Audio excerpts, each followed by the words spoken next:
លោកជំទាវបណ្ឌិតពេជ្រច័ន្ទមុនីហ៊ុនម៉ាណែតបានអញ្ជើញសម្ដេចសំណាលនឹងចែកបានមូលនិធិសមត្ថសុខាភិបាលជូនប្រជាពលរដ្ឋរស់នៅអង្គការមូលនិធិកុមារកម្ពុជានេះព្រឹកថ្ងៃទី11ខែសីហាឆ្នាំ2026លោកជំទាវបណ្ឌិតពេជ្រច័ន្ទមុនីហ៊ុនម៉ាណែតបានអញ្ជើញជួបសម្ដេចសំណាលចែកបានមូលនិធិសមត្ថសុខាភិបាលនិងផ្ដល់អំណោយដល់ប្រជាពលរដ្ឋរស់នៅក្នុងអង្គការមូលនិធិកុមារកម្ពុជាចំនួន1051គ្រួសារស្មើនឹង4684នាក់ការចែកបាននៅថ្ងៃនេះគឺមានចំនួន559បានដែលក្នុងនោះប្រជាពលរដ្ឋចំនួន204នាក់ទទួលបានបានថ្មីនិងប្រជាពលរដ្ឋចំនួន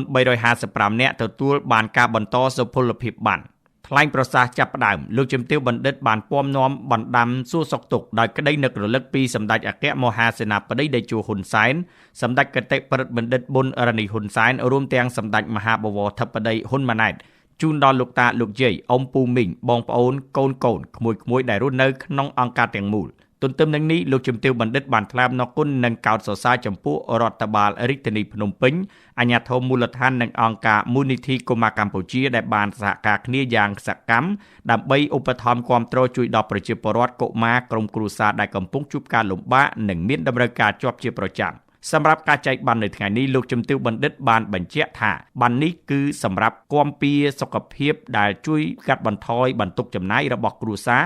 និងជួយសម្រួលដល់ការទៅពិនិត្យព្យាបាលជំងឺនានាដែលបង្ហាញអំពីការគិតគូរយកចិត្តទុកដាក់យ៉ាងដិតដល់របស់រាជរដ្ឋាភិបាលកម្ពុជា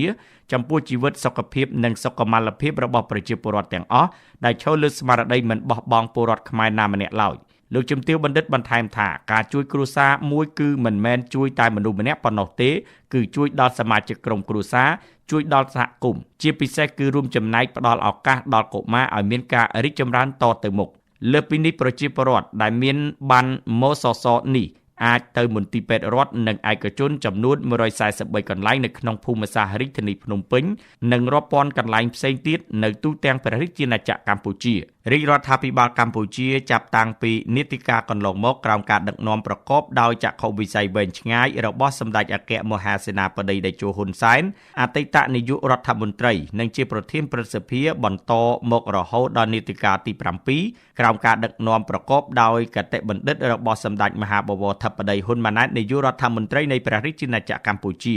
ដែលឈរលើគោលការណ៍គាំពៀសង្គមចំនួន3គឺ1សមធម៌និងសាមគ្គីធម៌សង្គម2សន្តិសុខប្រាក់ចំណាយនិង3សមភាពក្នុងសង្គមជាតិយើងបានរៀបចំបង្កើតនិងបន្តលើកកម្ពស់របបសន្តិសុខសង្គមដើម្បីលើកកម្ពស់សុខុមាលភាពសង្គមសុខុមាលភាពប្រជាពលរដ្ឋនិងកាត់បន្ថយភាពក្រីក្រក្នុងនោះផងដែររាជរដ្ឋាភិបាលកម្ពុជាបានបង្កើតនៅបានចំនួន4ប្រភេទរួមមានបានសមាជិកបសសបានមូលនិធិសមត្ថសុខាភិបាលបានសមត្ថនិងបានអាទិភាពទទួលសេវាសុខភាពសាធារណៈ